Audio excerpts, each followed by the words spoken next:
샬롬!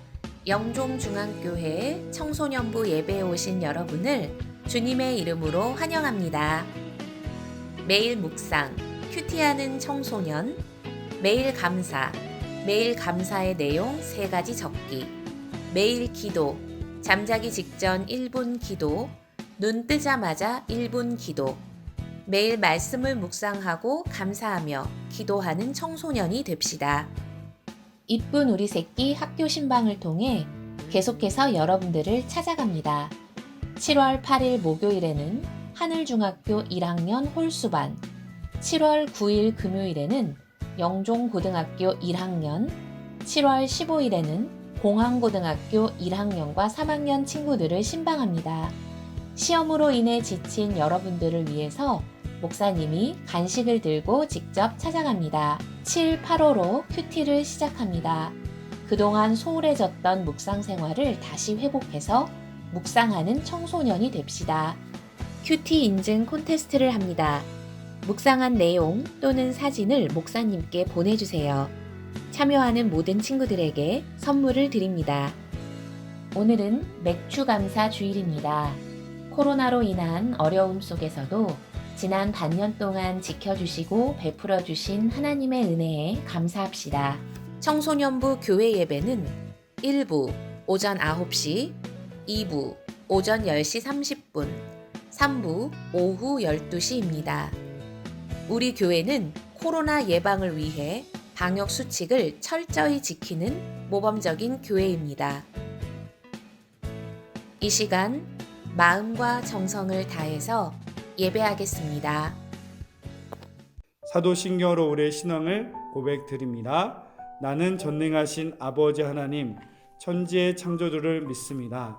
나는 그의 유일하신 아들, 우리 주 예수 그리스도를 믿습니다. 그는 성령으로 잉태되어 동정녀 마리아에게서 나시고 본디오 빌라도에게 고난을 받아 십자가에 못 박혀 죽으시고 장사된 지 사흘 만에 죽은 자 가운데서 다시 살아나셨으며 하늘에 오르시어 전능하신 아버지 하나님 우편에 앉아 계시다가 거기로부터 살아있는 자와 죽은 자를 심판하러 오십니다. 나는 성령을 믿으며 거룩한 공교회와 성도의 교제와 죄를 용서받는 것과 몸의 부활과 영생을 믿습니다. 아멘. 오늘 우리에게 주신 하나님 말씀은 고린도후서 12장 7절에서 10절 말씀입니다. 여러 계시를 받은 것이 지극히 크므로 너무 자만하지 않게 하시려고 내 육체에 가시 곧 사탄의 사자를 주셨으니 이는 나를 쳐서 너무 자만하지 않게 하려 하심이라. 이것이 내게서 떠나가게 하기 위하여 내가 3번 주께 간구하였더니 나에게 이르시기를 내 은혜가 내게 족하도다. 이는 내 능력이 약한 데서 온전하여 짐이라 하신지라. 그러므로 도리어 크게 기뻐함으로 나의 여러 약한 것들에 대하여 자랑하리니 이는 그리스도의 능력이 내게 머물게 하려 함이라. 그러므로 내가 그리스도를 위하여 약한 것들과 능력과 궁핍과 박해와 곤고를 기뻐하노니 이는 내가 약한 그때의 강함이라. 아멘. 살아계신 하나님의 말씀입니다. 우리의 마음을 주님께 드립니다. 저는 예수를 믿어 구원받았습니다. 저는 예수를 믿어 하나님의 자녀 되었습니다. 눈을 열어 주님의 말씀 안에 있는 놀라운 진리를 보고 깨닫길 원합니다. 아멘으로 순종하여 하나님께 영광 돌리는 삶을 살겠습니다. 샬롬. 날씨가 많이 더워지고 있습니다. 2021년 어느덧 절반, 오늘로 7월 첫째 주를 맞게 되었어요. 1학기를 마무리하면서 열심히 기말고사 친 친구들도 있고요. 아직 기말고사 중인 친구들이 있는데 여러분, 목사님이 함께 기도하고 응원합니다. 끝까지 최선을 다하는 모두가 되기를 바라요. 여러분, 어쩔 수 없이 마지못해 한다면 너무나 힘든 시간일 거예요. 그러나 이 시간을 또 하나님의 선물이구나, 하나님의 기회이고 은혜이구나 고백하며 열심히 땀 흘린다면 그 일이 성직이고 그 시간이 가장 큰 축복의 시간이 된다는 것을 여러분 믿으시기를 주의 이름으로 축복합니다. 지난 시간 말씀을 한 번 더 읽어드릴게요. 또 너에게 명한 것 같이 조용히 자기 일을 하고 너의 손으로 일하기를 힘쓰라. 아멘. 일하기를 힘쓰라. 우리가 감당해야 할, 내가 최선을 다해야 할, 땀 흘려야 할 그 일을 통하여서 거룩한 성직으로 하나님께 기쁨이 되는 여러분 되길 바라고요. 더 중요한 사실은 조용히 내 손으로 힘써 일하라. 조용히 하래요. 무슨 말이냐? 주위 소리 소문을 들으면 불안하고 요동칠 때가 있어요. 주위의 소리 소문을 들으면 내 마음에 상처가 주는 소리와 소문일 때가 있어요. 그런 환경에, 세상의 소리에, 소문에 신경 쓰지 말고 잠잠히 하나님 주시는 은혜와 평강 가운데 묵묵히 내 일을 감당하기를 당부하는 하나님의 말씀이에요. 시험패 초조한 친구가 있나요? 이제 고3 친구들 원서를 쓰기 시작할 텐데, 여러분 초조함 가운데 하는 것이 아니라 우리는 하나님이 주시는 은혜와 평강 가운데 잠잠히 묵묵히 감사히 여러분 이겨내시기를, 승리하시기를 주의 이름으로 축복합니다. 오늘은 맥주 감사절로 보내게 됩니다. 그러면서 우리 감사에 대한 말씀을 나누고 싶은데요. 어떤 분야에서 성공한 비범한 사람들에게는 공통적인 특징이 하나 발견됩니다. 그것이 뭐냐면 바로 감사하는 삶이에요. 이것은 성경에 기록된 수많은 믿음의 선진들에게서도 발견되는 아주 훌륭한 믿음의 특징, 믿음의 비결이 되는데 바로 감사하는 생활이었다. 바로 욥의 감사를 향해서 제로 감사라고 말합니다. 그 이유는 감사할 게 없는 상황인데 그 상황에서조차 하나님께 찬송을 합니다. 하나님께 감사를 드립니다. 우리는 보통 감사를 할 때 어떤 좋은 환경과 조건을 주어질 때 감사하지 않나요? 시험이 성적이 잘 나올 때, 대회에서 입상할 때 감사하죠. 이 시간은 이럴 때만 감사할 때가 있어요. 물론 이럴 때 감사하는 것은 당연합니다. 그러나 우리 그리스도인은 상황과 조건에 따라 감사하는 것이 아니라 제로 감사, 감사할 것이 없는 것 같은 그 상황에서조차 하나님 감사합니다. 하나님 감사합니다. 그렇게 하나님께 감사하며 예배하는 사람이 바로 그리스도인인 줄로 믿습니다. 욥기 1장 21절 이르되 내가 모태에서 알몸으로 나왔사온즉 또한 알몸이 그르로 돌아가올지라. 주시니도 여호와시오 거두시니도 여호와시오니 여호와의 이름이 찬송을 받으실지니이다 하고. 아멘. 여러분 욥은 어떤 상황인 줄 알아요? 하룻밤 사이에 사랑하는 자녀들이 다 죽었어요. 얼마나 끔찍한 상황입니까? 하룻밤 사이에, 그리고 이 슬픔을 헤아리기도 전에 전 재산이 홀라당 날아가 버린, 잃어버린 비극적인 상황이에요. 그런 상황에서 지금 욥이 고백합니다. 주시니도 여호와시오 거두시니도 여호와시니 나는 하나님을 찬양하겠다. 여러분 이런 제로 감사, 이런 저주스러운 환경에서도 감사하고 찬양할 수 있는 이유는 뭐냐면 이 모든 것이 하나님 것이다. 주시니도 여호와시오 거두시니도 여호와 것이다. 하나님이 가져가셨으니 내가 뭐라고 할 자격이 없다. 바로 하나님 것임을 고백하는 믿음의 고백이 있었기에 감사였다. 여러분 우리에게도 하나님이 나의 주인 되십니다. 모든 것이 하나님 것인데 하나님의 은혜로 주셨으니 감사할 뿐입니다. 이런 믿음의 은혜, 감사의 은혜가 있기를 바랍니다. 그리고 오늘 본문의 말씀을 통해서 바울의 감사를 발견하고자 하는데요. 바울의 감사를 향하여서 가시감사라고 말하고 있습니다. 여러분 바울은 기독교 역사에서 가장 위대한 사역자이고 사도로 알려지는 사람입니다. 근데 그에게도 말 못할 그의 몸과 마음을 아프게 하는 아주 치명적인 약점, 치명적인 핸디캡이 있었다는 사실이에요. 7절 말씀을 읽어보겠습니다. 여러 계시를 받은 것이 지극히 크므로 너무 자만하지 않게 하시려고 내 육체에 가시 곧 사탄의 사자를 주셨으니 이는 나를 쳐서 너무 자만하지 않게 하려 하심이라. 아멘. 바울에게는 육체에 가시가 있었다는 거예요. 가시가 있었는데 이 가시를 사탄의 사자라고 말할 정도로 너무나 고통스럽고 아프게 하는 가시라는 거예요. 우리의 손에 자그마한 가시만 들어가도 얼마나 아픈지 모릅니다. 아주 조그만 가시. 그리고 빼낼 때도 아픕니다. 근데 여기서 말하는 가시는 고문을 할 때 주는 아주 흉악한 가시를 말하는데, 그런 흉악하고 무섭고 저주스러운 아픔이 있었다는 거예요.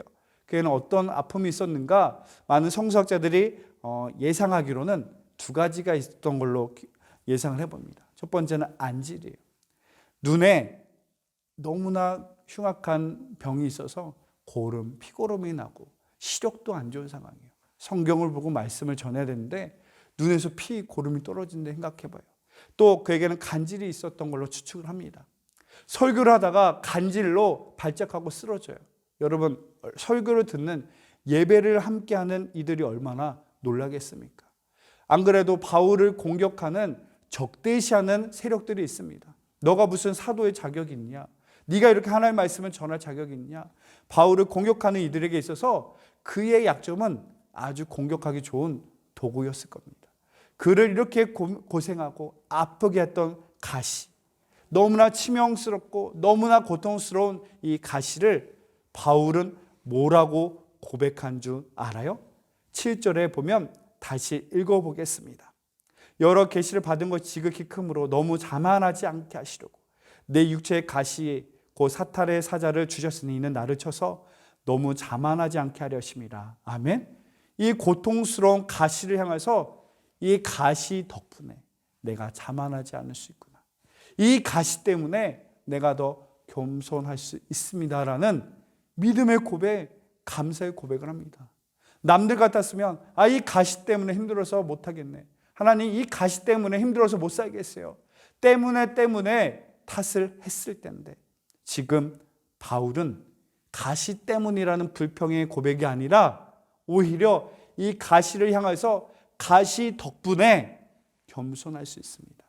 가시 덕분에 하나님 앞에 더욱더 낮아진 모습으로 사명을 감당할 수 있습니다. 라는 믿음의 고백입니다.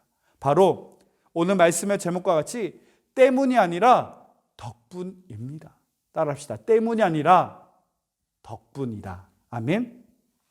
우리나라는 남 탓하는 문화가 너무나 만연되어 있습니다.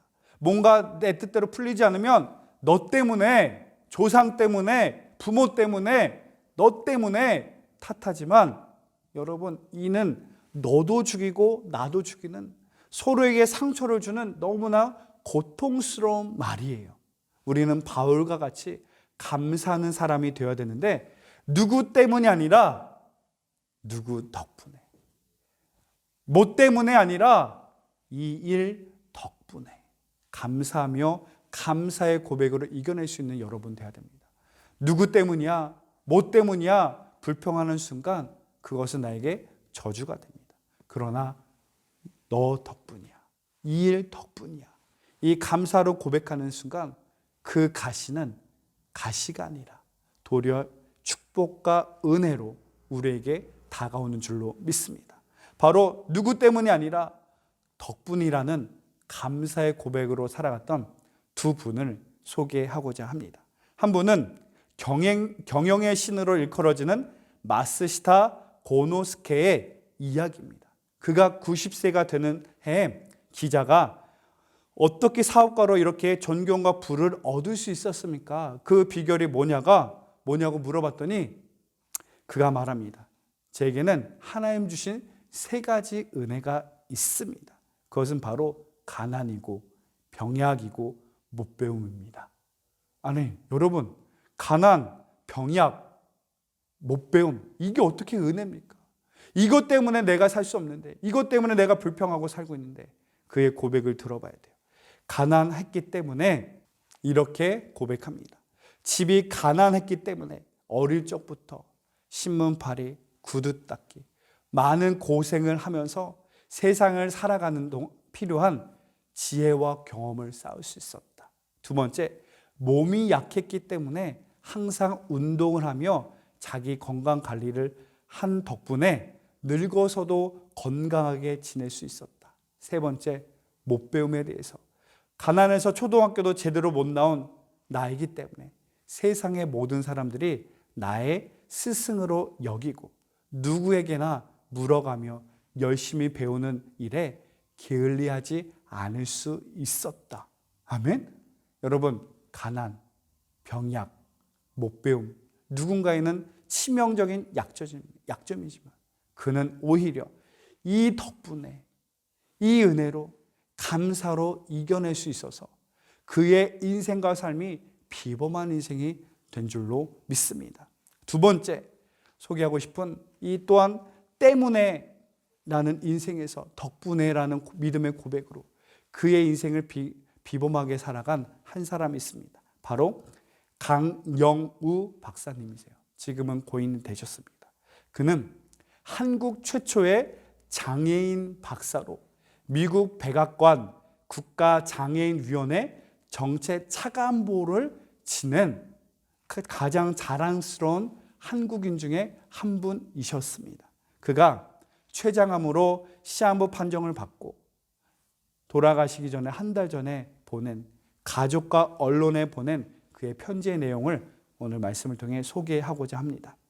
저의 실명을 통해 하나님은 상상도 할 수 없는 역사들을 이뤄내셨습니다. 내 실명으로 인해 실명한 덕분에 열심히 공부할 수 있었고요. 세계 방방 곳곳을 누비며 소중한 사람들을 만날 수 있었습니다. 저는 오히려 이 장애를 감사합니다.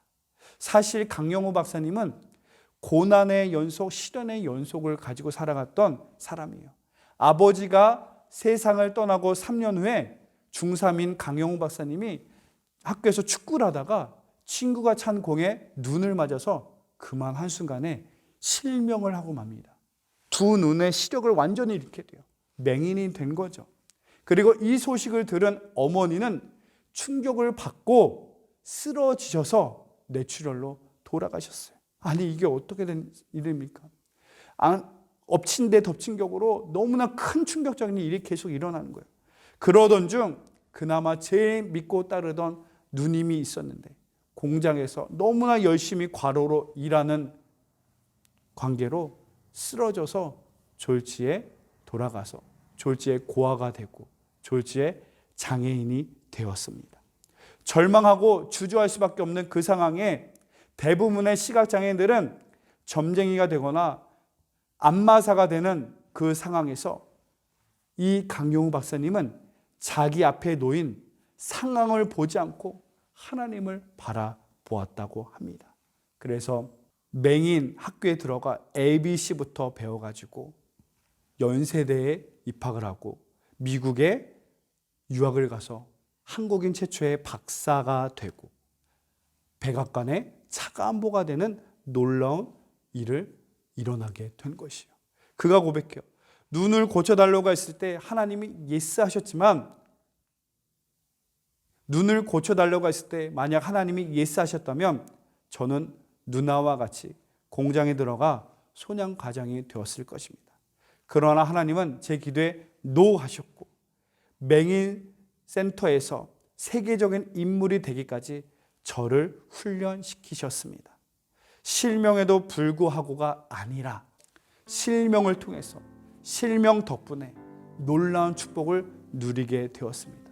저의 실명은, 저의 장애는 하나님이 상상할 수 없는 은혜와 복을 누리는 은혜의 시간이었던 것입니다. 여러분, 한순간에 모든 것을 잃어버린 비참한 저주의 그 순간에 그 장애와 가난과 아픔을 이 때문에 이 저주하고 주저앉고 포기할 수 있는 그 상황에 이 장애 덕분에 이 가난 덕분에 이겨낼 수 있었다는 이 감사의 고백을 우리가 다시 발견하게 됩니다.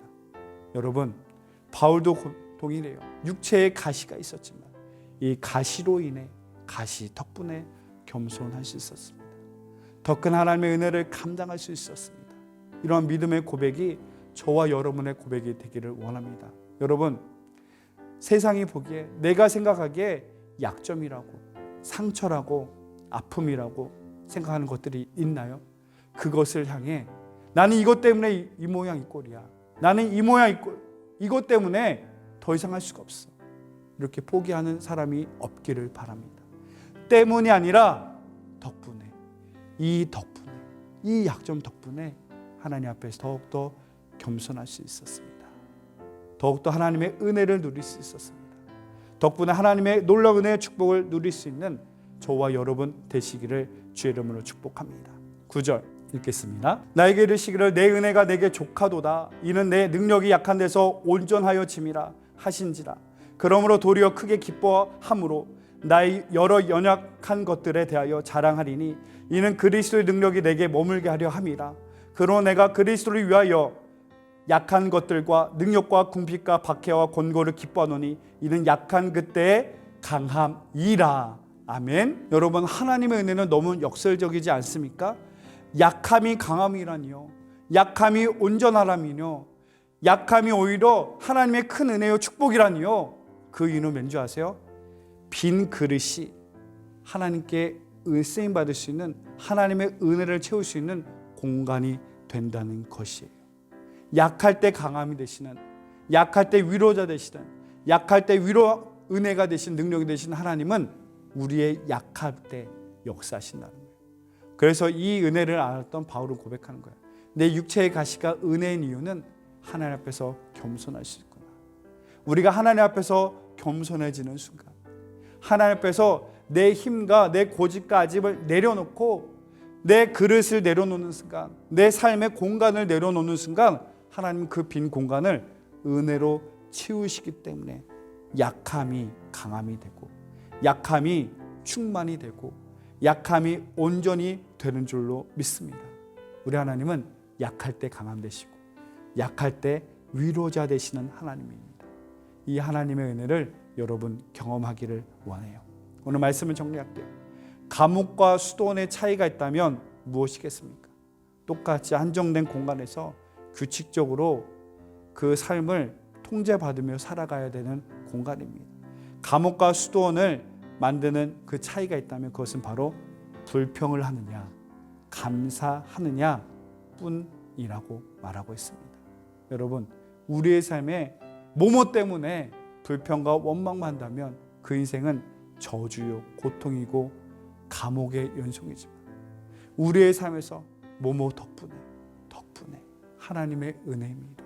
감사로 고백하는 그 순간, 그곳은 저주가 아닌 축복의 시간, 은혜의 시간, 하나님이 도우시는, 하나님이 일하시는 시간이 되는 줄로 믿습니다. 오늘 말씀의 제목을 기억하세요. 때문이 아니라 덕분이다. 아멘. 하나님의 은혜임을 기억하고, 우리의 삶에 이미 하나님의 은혜가 충만함을 기억하고, 오늘 이 하루도 감사의 은혜로 덕분에라는 입술로 고백하고, 덕분에라는 감사의 믿음의 고백으로 승리하시기를 주의 이름으로 축복합니다. 기도하겠습니다.